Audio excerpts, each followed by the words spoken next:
Mga ka-showbiz, kasunod ng announcement na engaged na siya sa boyfriend na si Monty sa pamamagitan ng Instagram post, nagkakaroon na ng mga espekulasyon na aalis si Lovie po sa FPJ's Batang Quiapo dahil sa balitang engaged na siya at magpaplano na ng kasal. Nagkaroon ng mga ugong-ugong kung babaguhin ang istorya ng karakter ni Lovie na si Mokang o kung aalis na siya sa show. Gusto ni Lovie na maglaan ng oras at makapagbiyahe sa Europa upang magkaroon ng panahon kasama ang fiancé. Sa makatuwid, may mga tanong kung mapapanood pa ang karakter niya sa FPJ's Batang Quiapo sa mga susunod na episode nito. Nag-advance taping na raw si Lovie po para sa serye bago pumunta ng Europa para sa paghahanda sa nalalapit nilang kasal.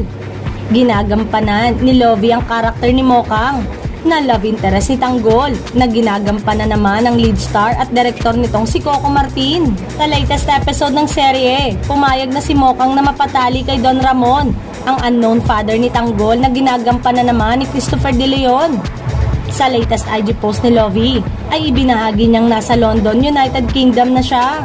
Kaya marami ang napapatanong ngayon kung tuluyan na bang aalisin sa serye ang karakter ni Lovie. Magkakaroon ba ng bagong leading lady si Coco? Hindi naman na bago ang pagpapalit leading lady sa serye ni Coco na nangyari na sa FPJ's Ang Probinsyano. Magmula kay Ma Salvador, naging si Yasi Pressman at ang ending ay si Julia Montes. Walang makapagsabi kung magtatagal siya sa Europa kasama ang kanyang fiancé. Kung totoong magpapakasal na siya roon, hindi rin natin matiyak kung ano ang mga mababago sa plano nilang dalawa.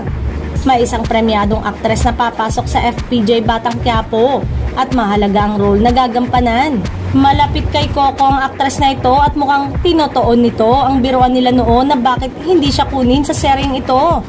Kung nagkapalit-palit ang mga leading lady ni Coco sa FPJ Ang Probinsyano, posible kayang ganon din ang mangyayari sa FPJ's Batang Quiapo.